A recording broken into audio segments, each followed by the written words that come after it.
Everyone, welcome प्रश्न tutor digital platform. जैसा कि आप सभी जानते हैं, हम सिंधु नदी के बारे में पढ़ रहे थे। सिंधु नदी बारे में पढ़ रहे थे तो हमने कौन कौन सी चीज़ें कंप्लीट कर ली थी, एक बार से रिवीजन करते हैं। सिंधु नदी की बात करूं मैं तो हमने इसका एक पार्ट वीडियो कंप्लीट कर लिया था। ये पार्ट सेकेंड वीडियो रहेगा आपका, ठीक है। पार्ट फर्स्ट में वीडियो में हमने जाना था कि इसकी कौन कौन सी नदियां सहायक नदियां हैं। साथ ही हमने ये जाना था कि इसको इन नदियों के संगम को पंच नदी क्यों कहते हैं और ये पंच नद कहाँ पे बनता है। और इंडस रिवर सिस्टम की मैं बात करूं तो इसके उद्गम और इसके जो प्रवाहित होने की लंबाई है, ये सारी चीज़ें हमने पार्ट फर्स्ट वीडियो में कंप्लीट किया था। अब मैं बात करती हूँ पार्ट सेकेंड वीडियो में। पार्ट सेकेंड वीडियो में हम इन सिंधु नदी की जो 5 सहायक नदियां हैं उसके बारे में विस्तृत से चर्चा करने वाले हैं। तो सिंधु नदी की जो 5 सहायक नदियां हैं, यानी जो इसकी जो 5 मेन स्ट्रीम्स हैं, वो कौन कौन सी हैं बन जानेंगे इस वीडियो में। सबसे पहले मैं बता दूं, जो भारत की नदियां हैं वो 2 प्रकार से होती हैं। एक हिमालयी नदियां होता है और एक प्रायद्वीपीय नदियां होता है। क्लियर? हिमालयी नदियां क्या होता है? हिमालयी नदियाँ जिनका उद्गम हिमालय से होता है, ठीक है, हिमालय के आसपास हिमनदों से होता है, वो हिमालयी नदियाँ कहलाती हैं। प्रायद्वीपीय नदियों की बात हम नेक्स्ट वीडियो में करेंगे। तो हिमालयी नदियाँ में कौन कौन सी नदियाँ आती हैं? इसमें 3 प्रमुख नदी तंत्र आते हैं। 3 प्रमुख नदी तंत्र में कौन कौन सी आएंगी? सबसे पहला सिंधु नदी तंत्र होता है, सेकंड गंगा नदी तंत्र, उसके बाद ब्रह्मपुत्र नदी तंत्र। तो हम क्या कंप्लीट कर रहे हैं? सबसे पहले आज हम सिंधु नदी तंत्र के सहायक नदियों के बारे में पढ़ने वाले हैं। सहायक नदियों की मैं बात करूं तो इसकी 5 प्रमुख सहायक नदियां हैं। कौन कौन सी? ये Jhelum first, second Chenab, third Ravi, fourth Vyas और 5th हमारी सतलज। तो सिंधु नदी की सबसे प्रमुख ये 5 नदियां आपको आज इस वीडियो में कंप्लीट करनी है। सबसे पहले स्टार्ट करते हैं झेलम नदी से। झेलम नदी से स्टार्ट करते हैं, सबसे पहले नंबर पे आती है। तो सबसे पहले नंबर में हम कौन सी पढ़ेंगे? झेलम नदी के बारे में पढ़ेंगे। यह सिंधु नदी की सहायक तंत्र है। बिल्कुल हम जानते हैं, हमने पिछले वीडियो में भी पढ़ा है कि सिंधु नदी की 5 प्रमुख नदियां हैं, सहायक नदियां हैं, उनमें से झेलम भी आती है। आप सभी के लिए इन्फॉर्मेशन, जितने लोगों ने पार्ट फर्स्ट इस सिंधु नदी तंत्र के बारे में नहीं देखा है तो सबसे पहले पार्ट फर्स्ट वीडियो को कंप्लीट करिए, देन पार्ट सेकंड में आइए, क्योंकि अगर आप पार्ट फर्स्ट कंप्लीट नहीं करेंगे तो आपको बेसिक चीज़ें क्लियर नहीं होंगी, फिर आपको पार्ट सेकंड वीडियो समझ में नहीं आएगा। तो जल्दी जल्दी पार्ट फर्स्ट वीडियो देख लीजिए, उसके बाद पार्ट सेकंड में आइए और झेलम नदी के बारे में पढ़ते हैं। झेलम नदी की मैं बताऊं तो ये सिंधु की सहायक नदी है। बिल्कुल क्लियर हुआ हमें, सिंधु की ये सहायक नदी है जिसका उद्गम कहाँ से होता है। अब इस झेलम नदी का उद्गम कहाँ से होगा? इस झेलम नदी का उद्गम वेरीनाग झरना, यानी वेरीनाग एक झील है, वहां से, जिसे क्या कहते हैं? शेषनाग झील भी कहते हैं। क्लियर? तो ये कहाँ पर है? ये कहाँ मिलेगी आपको ये झील? यह कश्मीर में मिलेगी। तो सिंधु नदी की पहली जो सहायक नदी है जिसे हम झेलम कहते हैं, तो ये झेलम कहाँ पे मिलेगी? आपके कश्मीर के वेरीनाग के निकट शेषनाग झील है, वहाँ पर आपको इस नदी का उद्गम मिलेगा। Clear? The Jhelum is tributary of Indus River which originate from the Sheshnag Lake near brink of Kashmir. Clear? तो ये जो जगह है वेरीनाग झील, यहाँ पर शेषनाग, वेरीनाग के निकट क्या है? शेषनाग झील है। और ये शेषनाग झील आपको कहाँ मिलेगी? कश्मीर में। तो कश्मीर से हमारे झेलम नदी का उद्गम होता है। क्लियर? यहाँ पे 2 क्वेश्चन बन रहे हैं। पहला क्वेश्चन बन रहा है, अगर आप इनडायरेक्टली देखें तो एक और क्वेश्चन बन रहा है कि शेषनाग झील कहाँ पर स्थित है। क्लियर हुआ? शेषनाग झील कश्मीर में है। अब झेलम नदी का उद्गम कहाँ से होता है? तो झेलम नदी का उद्गम इस शेषनाग झील यानी कश्मीर से हो रहा है। क्लियर हुआ? तो झेलम नदी किसकी सहायक नदी है? यह सिंधु की सहायक नदी है। इसका उद्गम की बात करते हैं तो ये कश्मीर के निकट, वेरीनाग के निकट, कहाँ से? शेषनाग झील यानी शेषनाग लेक से इसका ओरिजिनेट होता है, यानी इसका उद्गम होता है। क्लियर हुआ झेलम नदी के बारे में?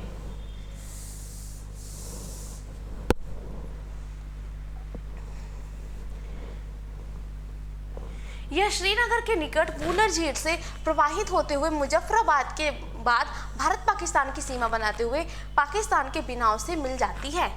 अब जो हमारी झेलम नदी है वो भारत और पाकिस्तान यानी इंडिया पाकिस्तान की बाउंड्री भी बनाती है। कैसे बनाती है? सभी लोग मैप में देखेंगे। मैप में जब आप देखेंगे तो यह नदी कहाँ से निकली, शेषनाग झील से निकली और श्रीनगर जो के निकट वुलर झील से प्रवाहित होती हुई ये क्या करेगी, मुजफ्फराबाद के बाद यहाँ पर भारत और पाकिस्तान की सीमा बनाएगी, यानी भारत और पाकिस्तान की बाउंड्री बनाएगी। उसके बाद पाकिस्तान में कहाँ जाएगी, पाकिस्तान में बिनाव में मिल जाती है। इस नदी की टोटल लेंथ की बात करते हैं, इस नदी की जो टोटल लेंथ है वो 400 किलोमीटर है। टोटल लेंथ अगर हम झेलम की बात करें, the river flow through Wular lake near Srinagar and join the बिनाव in Pakistan forming the Indo Pakistan border after Muzaffarabad. The total length of this river is 400 kilometre. Clear, इतनी बातें क्लियर हुई। टोटल लेंथ कितनी है, 400 किलोमीटर। झेलम नदी का उद्गम कहाँ से होता है, तो ये है कश्मीर में है वेरीनाग के निकट शेषनाग झील और यहीं से झेलम नदी का उद्गम होता है। तो भारत और इंडो पाकिस्तान बॉर्डर का जो फॉर्मेशन करता है, जो रिवर करती है, उस रिवर का नाम क्या है, झेलम नदी है। क्लियर हुआ। Forming the Indo Pakistan border after Muzaffarabad के बाद ये क्या करती है, इंडिया और पाकिस्तान की बॉर्डर बनाती है। तो किसके बाद बनाएगी, आपके पास 4 ऑप्शन हो सकते हैं। आपके पास ऑप्शन श्रीनगर हो सकता है, कश्मीर हो सकता है, लद्दाख हो सकता है, लेह हो सकता है, मुजफ्फराबाद हो सकता है। तो आपको करेक्ट आंसर क्या होना चाहिए, मुजफ्फराबाद होना चाहिए। It is clear. झेलम नदी मुजफ्फराबाद के क्या करेगी, बाद India and Indo Pakistan border का फॉर्मेशन करेगी। It is clear. And after हम आते हैं चिनाब नदी पे। चिनाब नदी की बात करते हैं। यह नदी सिंधु की सबसे बड़ी सहायक नदी है। तो सबसे हमारा इंपॉर्टेंट लाइन क्या है, यह सिंधु नदी की यानी इंडस रिवर की सबसे बड़ी सहायक नदी। This river is the largest tributary of the Indus river, यानी जो चिनाब है वो लार्जेस्ट ट्रिब्यूटरी है किसकी, इंडस रिवर की। मैप में देखते हैं इंडस रिवर के बारे में। मैप में देखते हैं, इंडस के बारे में हमने पढ़ लिया, चिनाब के बारे में। ये चिनाब का यहाँ पर आप देखेंगे, चिनाब यहाँ से स्टार्ट होते हुए यह पंचनद में मिलने के बाद यह कहाँ में मिल जाती है, इंडस रिवर की मेन स्ट्रीम में मिल जाती है। क्लियर। अब चिनाब नदी की बात करें तो इसका नाम जो इसका उद्गम होता है, इसका ओरिजिन जो होता है, चंद्रोभाग नाम की 2 सरिताओं के रूप में होता है।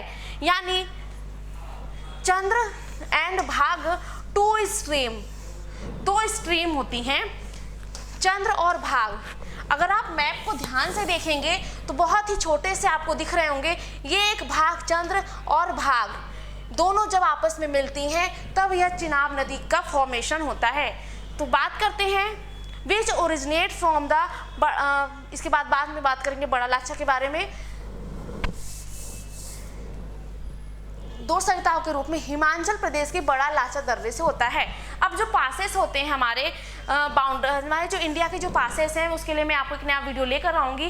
पासेस की हम चर्चा उस वीडियो में कर लेंगे, लेकिन अभी थोड़ा सा समझ लेते हैं कि हिमाचल प्रदेश में बड़ा लाचा दर्रा है, यानी हम जिसे क्या कहते हैं, पास कहते हैं।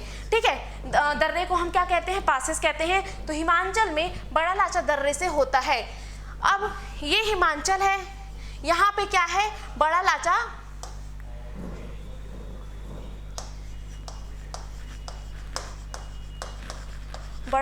पास है। यहाँ से स्टार्ट होता है चिनाब नदी का उद्गम। बड़ा लाचा पास से होते हुए ये 2 सरिताओं के रूप में, सबसे पहले यहाँ पे ये 2 सरिताओं के रूप में डिवाइड रहेगी। ये हो गया हमारा बड़ा लाचा पास। यहाँ से 2 सरिताओं यानी 2 स्ट्रीम्स में डिवाइड रहती है। 2 स्ट्रीम्स की जब जॉइंट होती है 2 स्ट्रीम्स, उसके बाद ये चिनाब नदी बन जाती है। चिनाब नदी बनने के बाद यह फ्लो होते हुए कहाँ, इंडस में मिल जाती है। ठीक है, चिनाब नदी सिंधु की सबसे बड़ी सहायक नदी है। Chenab river is the largest tributary of the Indus river system which originate from the Bara Lacha pass of Himachal Pradesh in the form of 2 streams named Chandra and Bhag. तो कौन सी नदी है जिसका उद्गम 2 सरिताओं में होता है, चंद्र एंड भाग? तो वो नदी हमारी चिनाब। क्लियर। अगर मैं इसको याद करने की आपको ट्रिक बताती हूँ, बहुत इजी ट्रिक है। अगर आपको ये भूलता है कि ये चंद्र और भाग कौन सी नदी का निर्माण करती है, तो बहुत इजी है। आपने चंद्रा नाम की लड़की का नाम सुना है? चंद्रा, बिल्कुल सभी ने सुना होगा। तो चंद्रा नाम की लड़की को जब चींटी लगी, चिनाब से चींटी लगी, तो वो क्या करी? भाग गई। चंद्रा नाम की लड़की को जब चींटी लगी तो भाग गई। चंद्र एंड भागा से क्या मिलके बना? चिनाब। It is clear? मैं आगे बढ़ूं। अब बात करते हैं, चिनाब पाकिस्तान में सिंधु में मिल जाती है। अब चिनाब क्या होता है? बिल्कुल हमें पता है, हमने पहले ही पढ़ा है। तो जो चिनाब हमारी नदी है, ये पाकिस्तान के बाद क्या करती है? हमारे सिंधु यानी इंडस में रिवर में मिल जाती है। पाकिस्तान में प्रवेश करने से पहले भारत में इसकी टोटल लेंथ की बात करते हैं। अब पाकिस्तान में जाने से पहले अगर मैं बात करूं कि ये जब हिमाचल से निकलती है बड़ा लाचा पास के बाद से, तो ये इसकी टोटल लेंथ भारत में कितनी है? भारत की बात करते हैं तो इसकी टोटल लेंथ भारत में 1180 किलोमीटर है। टोटल लेंथ कितनी है चिनाब की? 1180 किलोमीटर आपको चिनाब की लेंथ टोटल आपको भारत में मिलेगी। और इसके पहले मैंने बताया यह सिंधु की सबसे बड़ी सहायक नदी है। क्लियर? अब बात करते हैं रावी। रावी नदी की बात करें तो इसका उद्गम हिमाचल प्रदेश में रोहतांग दर्रे के समीप होता है। अभी इसके पहले जब मैंने बताया था जो चिनाब नदी है उसका भी जो उद्गम है वो हिमाचल प्रदेश के, लेकिन कौन से दर्रे से? बड़ा लाचा पास से, जो पास है बड़ा लाचा पास, वहाँ से होती है। लेकिन रावी का उद्गम, जो रावी ओरिजिनेट है, वो कहाँ होगा? हिमाचल प्रदेश के रोहतांग पास से होता है। क्लियर? यह नदी धौलाधर के और पीर पंजाल श्रेणियों से का जल बहा कर ले जाती है तथा पाकिस्तान में चिनाब से मिल जाती है। Ravi river originates from near Rohtang Pass located in Himachal Pradesh. This river carry water from the Dhauladhar and Pir Panjal ranges and join the Chenab in Pakistan. Clear? अब मैप में देखते हैं, मैप में आते हैं रावी नदी पे। रावी नदी को सभी लोग देखेंगे तो ये है हिमाचल और यहाँ पे है क्या? रोहतांग पास। तो मैं इस बात करती हूँ, अगर हम चिनाब की बात करते थे तो चिनाब का क्या था? बड़ा लाचा पास। अब रावी की बात करूँ तो रावी की जो ओरिजिनेट है वो कहाँ से होगा? वो भी हिमाचल से ही होगा, लेकिन कहाँ से? रोहतांग पास से। ठीक है, क्लियर हुआ? कंफ्यूज नहीं होना है। जो बड़ा लाचा है वो उससे कौन सी रिवर का ओरिजिनेट हो रहा है? तो उससे चिनाब का, और रोहतांग से रावी नदी का हो रहा है। यह नदी धौलाधर और पीर पंजाल श्रेणियों का जल बहा कर ले जाती है। और यह नदी कहाँ? पाकिस्तान में किस में मिल जाती है? चिनाब में मिल जाती है। Clear? This river carry from the Dhauladhar and Pir Panjal ranges and join the Chenab in Pakistan. तो जो चिनाब में कहाँ पर ज्वाइन होगी? पाकिस्तान में ज्वाइन होगी। क्लियर? क्वेश्चन अगर पूछ ले, अगर आपको डाउट क्रिएट करने के लिए क्वेश्चन पूछ सकता है कि जो रावी नदी है वो चिनाब में कहाँ पर मिलती है? भारत में ही मिल जाती है या फिर पाकिस्तान में, लद्दाख में, लेह में, जम्मू में, श्रीनगर में, कहाँ पे? तो आपका आंसर होना चाहिए पाकिस्तान में मिलती है। क्लियर? अब आगे बात करते हैं, इस नदी की घाटी को कुल्लू घाटी कहते हैं। जो रावी नदी की घाटी है हम इसे क्या कहते हैं? कुल्लू घाटी कहते हैं। और रावी नदी की जो टोटल लेंथ की बात करते हैं, इसकी टोटल लेंथ 720 किलोमीटर है। रावी नदी की टोटल लेंथ की बात करते हैं तो टोटल लेंथ इसकी 720 किलोमीटर है। और इस नदी घाटी को क्या कहते हैं? इस नदी की घाटी में कुल्लू घाटी, नदी घाटी को कुल्लू घाटी कहते हैं। आगे बात करते हैं, व्यास नदी पर आते हैं। व्यास नदी की मैं अगर बात करूं तो इस नदी का उद्गम कहाँ से होगा? रोहतांग दर्रे के निकट व्यास कुंड से होता है। तो मैंने अभी आपको रोहतांग दर्रे से एक और नदी का उद्गम हो रहा था, ओरिजिनेट हो रहा था। कौन सी नदी थी? मुझे जल्दी से बताओ। वो रावी नदी थी। ठीक है, व्यास का उद्गम भी रोहतांग दर्रे से ही होता है। यह नदी कपूरथला के निकट हरिएक नामक स्थान पर सतलज में मिल जाती है। Vyas, the river originates from Vyas-Kund near Rohtang Pass. This river joins the Satluj near Kapurthala at the place called Hariek. Clear? व्यास नदी को बात करते हैं तो व्यास मैप में देखते हैं, मैप में देखें अगर हम तो व्यास नदी कहाँ पर है, ये है व्यास। और ये कहाँ से निकली, यह निकली रोहतांग दर्रा। रोहतांग दर्रा कहाँ आपको मिलेगा, रोहतांग दर्रा आपको कहाँ मिलेगा, हिमाचल में मिलेगा। और हिमाचल के रोहतांग दर्रे से निकलती है और यह कहाँ पर, कपूरथला के निकट कहाँ पर मिल जाती है, सतलज में मिल जाती है। बिल्कुल मैप में देखिए, कपूरथला के पास आपको सतलज में मिलती हुई दिखेगी। ठीक है, व्यास तथा सतलज के संगम पर हरिएक बैराज का निर्माण किया गया है, जिसे भारत की सबसे लंबी नहर इंदिरा गांधी नहर से नहर निकाली गई है। अब यहाँ पर जो व्यास और सतलज मिली आपस में, यहाँ पर क्या किया गया है, भारत की सबसे लंबी नहर इंदिरा गांधी नहर निकाली गई है। ठीक है, तो यहाँ पर सबसे लंबी भारत की नहर कौन कौन सी दो नदियों के संगम पर है, व्यास और सतलज पर। इस नहर को राजस्थान की मरु गंगा कहते हैं। ठीक है, इस नहर को क्या कहते हैं, राजस्थान की मरु गंगा कहते हैं। व्यास नदी पंचनद में एकमात्र ऐसी नदी है जिसका प्रवाह क्षेत्र केवल भारत में है। अगर आप मैप को क्लियर देखेंगे तो व्यास का जो उद्गम हो रहा है वो हिमाचल से हो रहा है और यह भारत में ही सतलज में मिल जा रही है।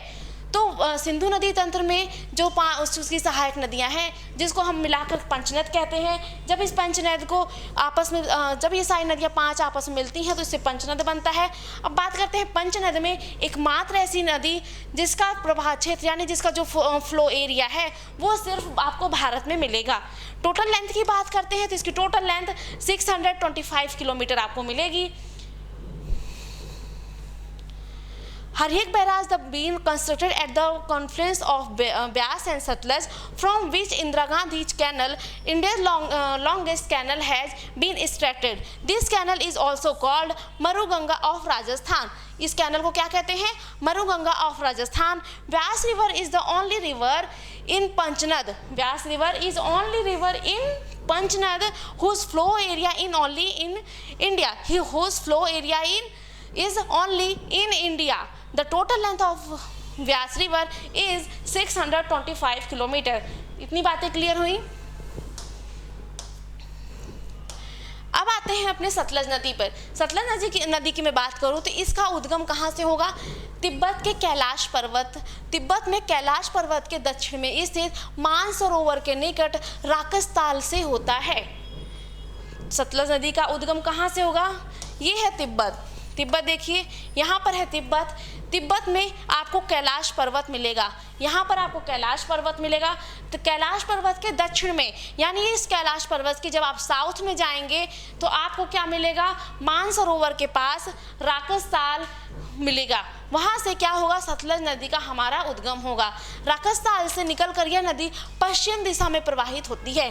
अब यहाँ से निकली, यहाँ से निकलने के बाद यह पश्चिम यानी कहाँ, वेस्ट में जाएगी, वेस्ट में प्रवाहित होती है और शिपकिला दर्रे से भारत में प्रवेश करती है।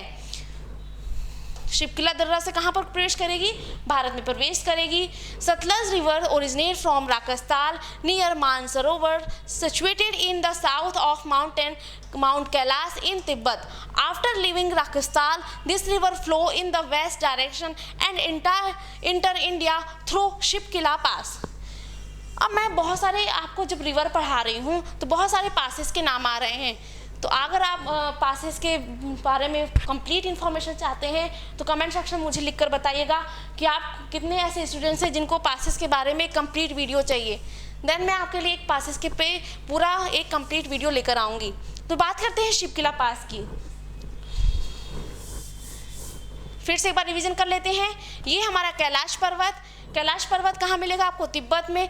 कैलाश पर्वत के साउथ में आपको क्या मिलेगा, मानसरोवर के पास राकसताल मिलेगा और यहीं से हमारी सतलज नदी का उद्गम होता है। और यह नदी कहाँ पर भारत में कहाँ पर इंटर करती है, शिपकिला पास के पास। ठीक है, शिपकिला पास हमारा कहाँ मिलेगा, यह भी हिमाचल प्रदेश में मिलेगा। तो हिमाचल प्रदेश के पास शिपकिला पास मिलेगा और शिपकिला पास है और वहीं से हमारी जो सतलज नदी है वो भारत में इंटर करती है। इंटर करने के बाद फिरोजपुर से फलिजका तक भारत और पाकिस्तान के मध्य अंतर्राष्ट्रीय सीमा बनाते हुए पाकिस्तान में चिनाब नदी में मिल जाती है। अब क्या बात करते हैं, फिरोजपुर से फजिल्का तक यानी भारत तथा पाकिस्तान के बाद अंतर्राष्ट्रीय सीमा बनाती है। कैसे अंतर्राष्ट्रीय सीमा बना रही है, यानी इसका जो प्रवाह है वो भारत में भी है और कहाँ, पाकिस्तान में भी हो रहा है। और इसके बाद फ्लो होने के बाद ये कहाँ मिल जाती है, हमारे मेन स्ट्रीम चिनाब में मिल जाती है।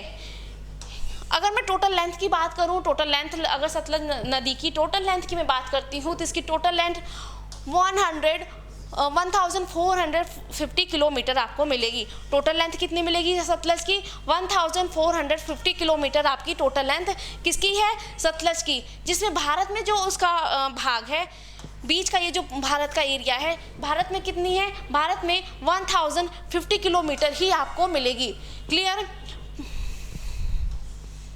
Forming the international border between India and Pakistan from Firozpur to Falizka, it joined the Chenab River in Pakistan. तो चिनाब में कहाँ पर मिलती है, पाकिस्तान में। The total length of Satluj River is 1450 kilometer, out of which 150 kilometer flow in India. The famous Bhakra Nagal Dam has been built on this river. एक प्रसिद्ध जो भाखड़ा नागल बांध है वो किस नदी पर आपको मिलेगा, इस सतलज नदी पर मिलेगा। And Spiti river is major tributary of Sutlej river. जो स्पीति रिवर है, ये जो सतलज रिवर है, इसकी मेन ट्रिब्यूटरी आपको कौन सी रिवर मिलेगी, स्पीति रिवर मिलेगी। इतनी बातें क्लियर हुई सतलज के बारे में। चलिए, ये था हमारा कंप्लीट सिंधु नदी तंत्र के बारे में कंप्लीट वीडियो। इस सिंधु नदी तंत्र का आप part first and part second video complete करिए। देन हम मिलते हैं नेक्स्ट वीडियो में, तब तक के लिए आप रिवीजन करिए। Thank you.